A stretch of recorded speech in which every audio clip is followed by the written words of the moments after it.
got some motherfucking design on right now.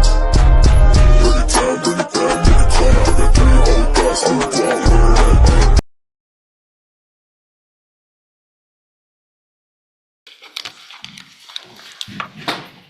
Good morning. Morning.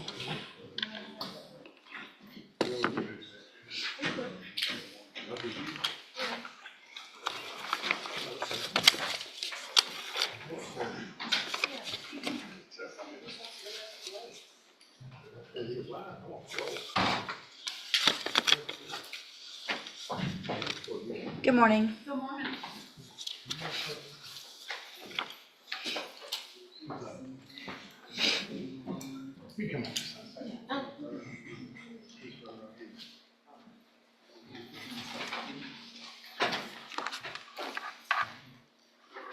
All right, this is cause number 1830854, and sir, you're Juan Sanchez? Yes.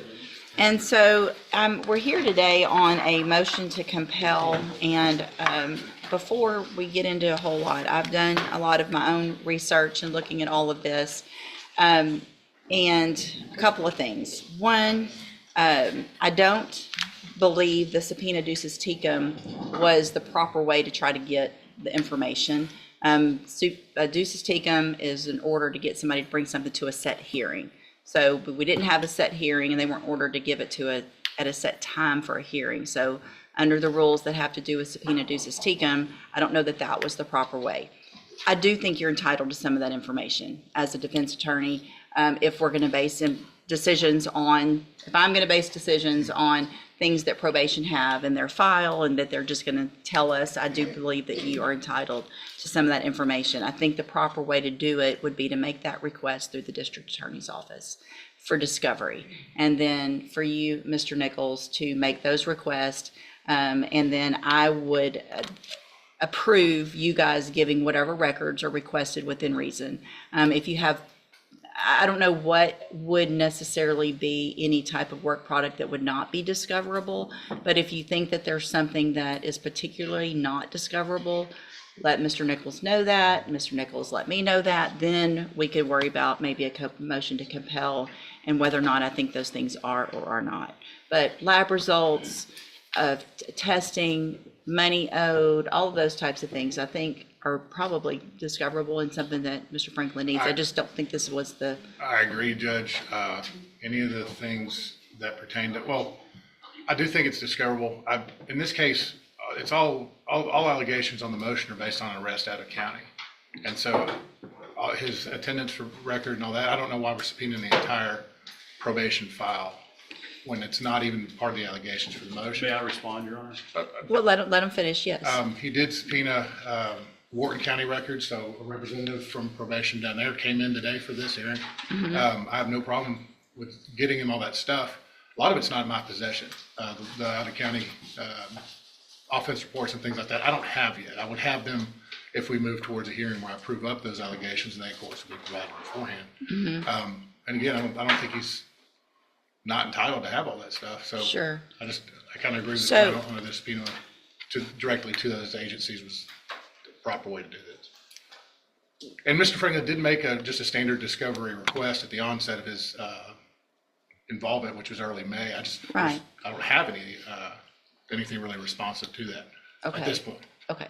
So obviously, if it's based on a new offense out of another county, that's something you'll need to work towards getting and get that to Mr. Franklin. And so that needs to take place as quickly as possible. Let me look at the motion itself. Because I don't know, I guess, Mr. Franklin, if there's not an allegation in the motion to revoke with regard to certain administrative violations and there isn't an allegation, then why would you, what is your argument that that would be relevant or discoverable? Your Honor, my client is wanting to stay on probation, and the court may take into consideration his performance while on probation, including his payments, his report, and everything else. So as part of determining the motion to revoke, it is relevant to look at his performance while on probation, particularly when he is requesting to stay on it. And he's been on probation nearly 6 years, I think over 5.5 years, nearly 6 years. And that performance will be helpful in determining or mitigating whether he stays on probation or if the court decides that he goes off of probation, and perhaps mitigating any potential sentence. Okay, And I don't so- disagree. So, again, though, I think the way to do it would be to make that request. I mean, and I don't know what conversations y'all have had, but make the request. I think coming at it, aggressively might not be the way to do it. Sometimes you get more with honey than otherwise. So make the request to Mr. Nichols. If he says no, then let's go through what we need to go through. But let's try to do this amenably. The ducis tecum is not the way to do it unless it's set for a hearing. That's just the rules of evidence. And Yes, Your so Honor. that's not the way we're going to do The it. ducis tecum was set for the day that it was initially set for a hearing, and it did specify that date for the hearing, I believe. And we ended up moving the hearing date because of conflict. And Judge, I'd ask Ms. LeBeau to go ahead and get everything together today. Yeah. To turn over. I mean, Unless yeah, there was something that the court was ordering her not to turn over. I don't think on this list that there are, I mean, is there anything that y'all specifically had an issue with? Ms. LeBeau, is there, or do you have any concerns you want If there's, to make the court aware of? Your Honor, just with the clarification of, our departmental chronologicals, which include, anything that pertains to the case that happens, chrono telephone calls, auto-generated, appointments, reminders, office visits, drug tests, anything that we enter into the system. But those are the chronologicals through the probation office, as well as releasing of the jail logs, his sex offender verification, interlock reports, because those were not listed on the subpoena, as well as the offense report through DPS, which was released to me and my under a supervision officer. So just to clarify, as to those items specifically being released that were not listed with the exception of the offense report. Your Honor, we don't have to list those. We filed a 3914 discovery request. This was belt and suspenders because we didn't get any of the information relating to probation in our 3914 motion originally. I would also note that the chronologicals. well, and these aren't, the reason you didn't get any of those is because those aren't his, they're theirs. And so they're not, I don't think Mr. Nichols has the ability legally to make probation give them those. I think once we talk it out though, I think whatever Mr. Nichols, y'all get together, obviously offense report, if y'all have the offense report and you don't even have it, then you need to get, I mean, Right, that's, I mean, that's great. it's Everybody all can stuff- get the information in an amenable way. So let's do that. Y'all sit down. I want everything that you have that is, I don't know that there's anything I can think of that would be, Unless, I mean, I guess Not- notes may be work product, but I'm not real, that's what I'm thinking about, but it's I'm not not too really concerned. attorney's notes, and so I don't know that that would I be an would object to issue. that, Your Honor, on the grounds that it's not attorney work product. It is merely work product of an employee, and it is discoverable and relevant to the case. And that's what I just said. You seem very frustrated, and I'm not sure why. I mean, I don't know, I'm confused why there's pushback at all on any request for a 3914 discovery when he's constitutionally allowed to access those files. It should just be produced by probation without a fight. And we got a letter anticipatorily repudiating any production of discovery, and we had to file a motion to compel to that effect. Well, And that is alarming to me that we would have to even compel anything under 3914. this is not something that a lot of attorneys have done in our cases. And so if there is something, if you'll sit around and watch today how everybody gets along, hold on. Yes, And the Your Honor. last thing you want to do is talk over me. Yes, Your Honor. So I'm standing here, or sitting here saying that I agree with you, and you're still being argumentative, even towards me. And that's not going to get you anywhere. Hold on. Being argumentative with Mr. Nichols isn't going to help Mr. Sanchez. Being argumentative with these ladies isn't going to get you anywhere. I agree that you're entitled to this information. I just think there's a better, less argumentative, defensive way to do it.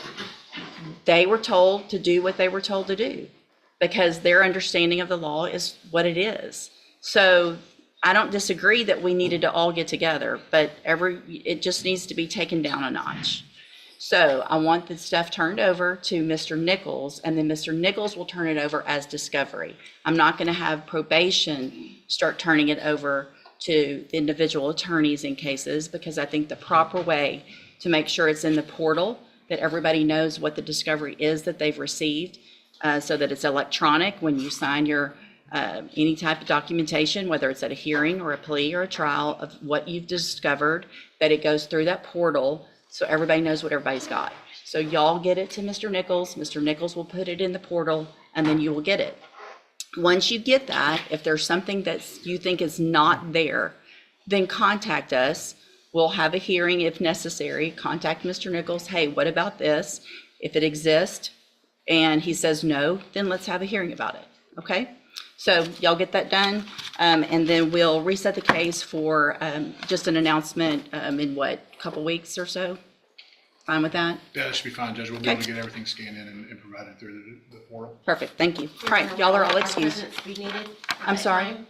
No, ma'am, if you'll just get what you need to Mr. Nichols, unless you are personally subpoenaed to be here for a hearing.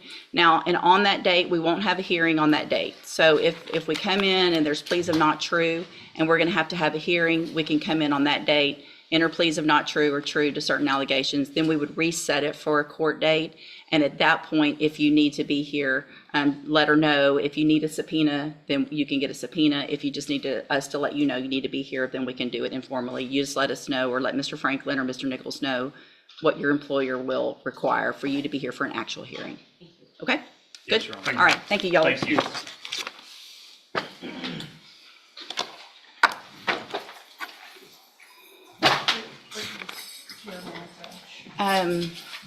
Is she back there with, is Brittany back there? Which one, that's on Mr. Miller?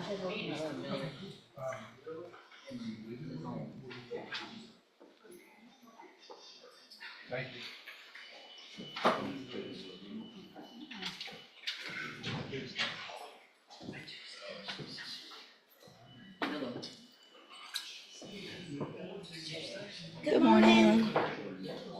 Thank you for coming real quick. Yes, ma'am. We'll at least take care of Mr.